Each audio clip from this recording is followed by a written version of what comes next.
Me tornei um jovem insensível, cético com a vida. Achava os cristãos, principalmente, dignos do mais profundo desdém. De cabeceira e acaba jogando pela janela também.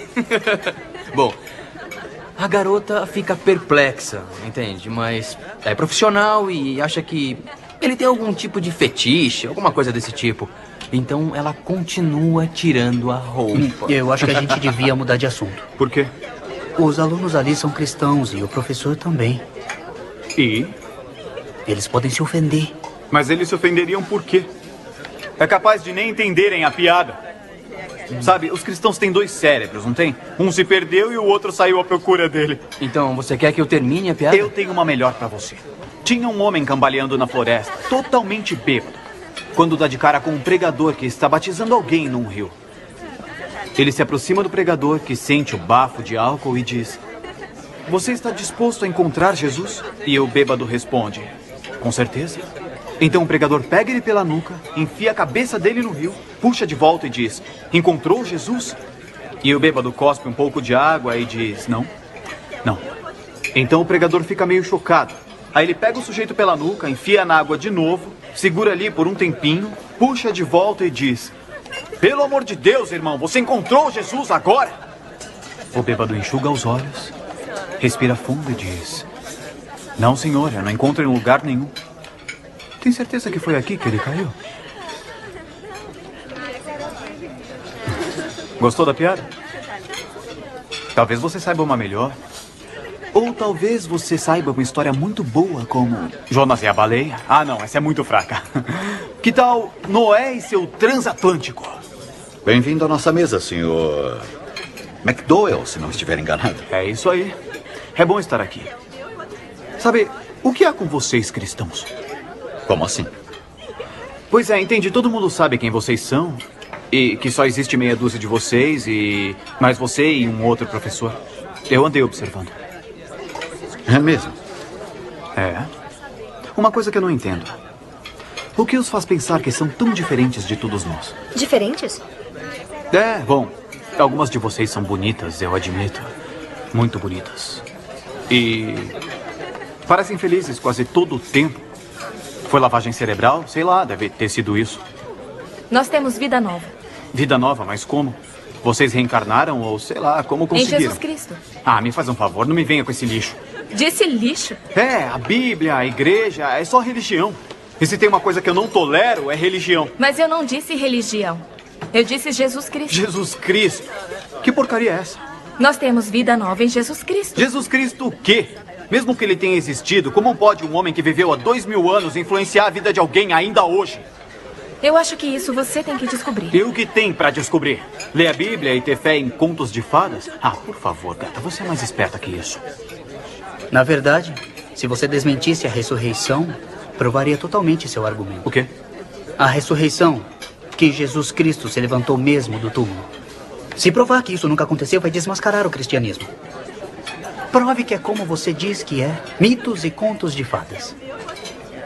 Essa é uma ideia. E eu estou falando sério sobre isso. Ah, é? Eu também tô. Veja até onde a sua investigação o leva.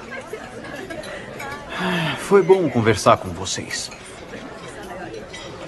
Eu quero encontrá-lo de novo, Sr. McDowell. Meu nome é Josh. Josh. Da próxima vez, esteja mais preparado. Preparado? Você tá de brincadeira, né? Não, eu estou falando sério.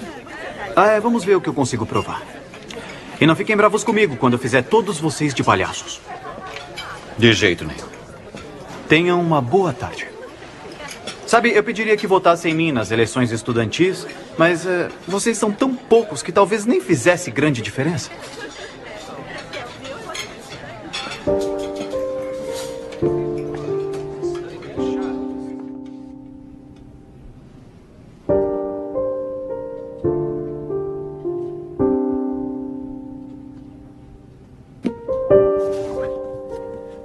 Eu estava mesmo decidido a provar que os professores e os alunos estavam errados com relação ao cristianismo. Eu queria esfregar na cara deles, se é que me entendem.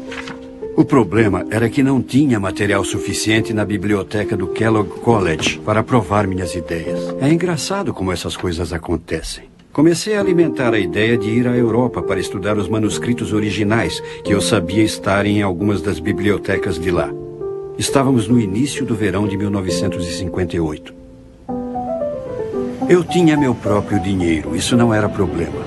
Então fui à Inglaterra e comecei a ler tudo que estivesse ao meu alcance. Li as obras de muitos céticos famosos. Também examinei os documentos de um grupo menor de indivíduos, todos especialistas em suas áreas de conhecimento, que no início eram incrédulos e depois se tornaram cristãos. Isso me deixou curioso. Eu queria saber por quê. O que os fez mudar?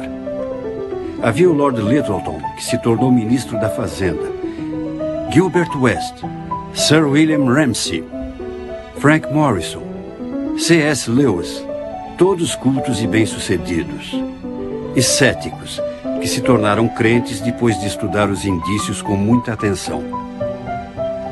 Na mesma viagem, fui à Alemanha, à França e à Suíça. E entrei em vários museus e bibliotecas e investiguei as estantes de vidro que continham livros raros e manuscritos. Não sabia ler grego nem hebraico, mas sabia que eram manuscritos verdadeiros. E estudei a história e a importância de cada um. Depois voltei à Inglaterra e um dia ou dois antes do meu retorno aos Estados Unidos, fui a uma biblioteca no extremo nordeste de Londres. Era uma pequena biblioteca de que alguém me havia falado e tinha diversos livros e manuscritos que eu queria estudar. Mas nesse dia eu estava cansado, muito cansado. E me lembro que deviam ser umas 6 da tarde e me encostei na cadeira. Pus as mãos atrás da cabeça e disse alto: É verdade. E disse outra vez: É verdade. E de novo: É verdade.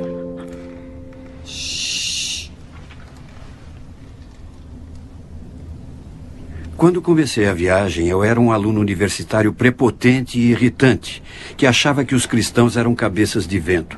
Estava empenhado em desmentir as crenças deles e a ressurreição. Mas depois de toda a minha pesquisa, apesar do meu preconceito, percebi que eu não tinha uma defesa válida. Todos os indícios históricos apontavam para o outro lado e descobri que a minha rejeição da Bíblia e do cristianismo se baseava mais na emoção do que no intelecto. Eu não estava disposto a me tornar cristão.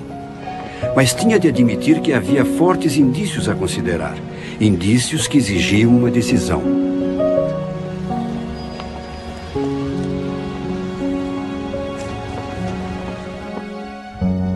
Veio um correndo, se ajoelhou diante dele. De volta a Michigan, continuei meu curso na faculdade e comecei a frequentar uma pequena igreja chamada Igreja Bíblica de Factoryville. O nome do pastor era Fay Logan. Ele sabia tudo o que passei e um dia preparou um sermão especial só para mim. Para ser mais claro, a salvação de Deus não é simplesmente um exercício intelectual. Somos salvos pela fé e pela confiança em Cristo. Então vou lhes perguntar: vocês estão dispostos a receber a dádiva da vida eterna que Jesus lhes está oferecendo agora? Vocês creem? E estão dispostos a se entregar? Vamos analisar o que esse compromisso envolve. Eu reconheço que sou um pecador que precisa de salvação. Em segundo, acredito de coração que Deus ergueu nosso Senhor Jesus Cristo da morte.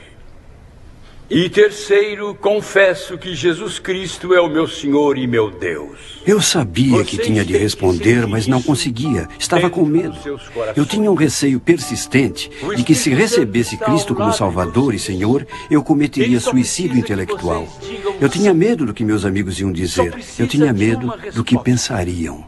O Espírito Santo convida vocês a vir e confiar em Jesus como seu Senhor e Salvador. Quem virá? E então, graças a Deus, um dos meus amigos se inclinou e me fez uma pergunta. Quer que eu vá com você?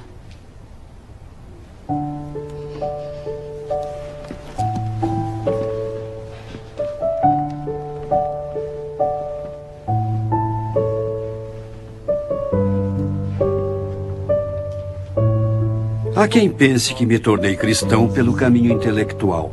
Não é verdade. Todo o estudo, todas as pesquisas, tudo foi o modo de Deus conquistar a minha atenção. E não ignoro, porque sem isso, eu jamais teria levado em conta a mensagem da Bíblia. Eu reconheço um pecador.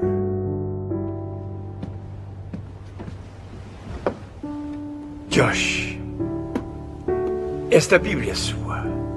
A porta que eu fechara para Deus aos 11 anos se escancarou de novo.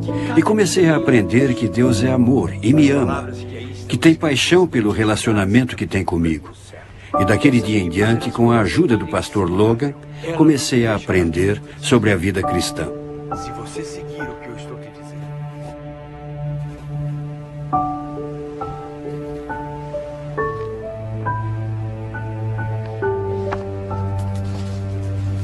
Mas não foram as provas que me levaram a Deus. Foi o amor dele.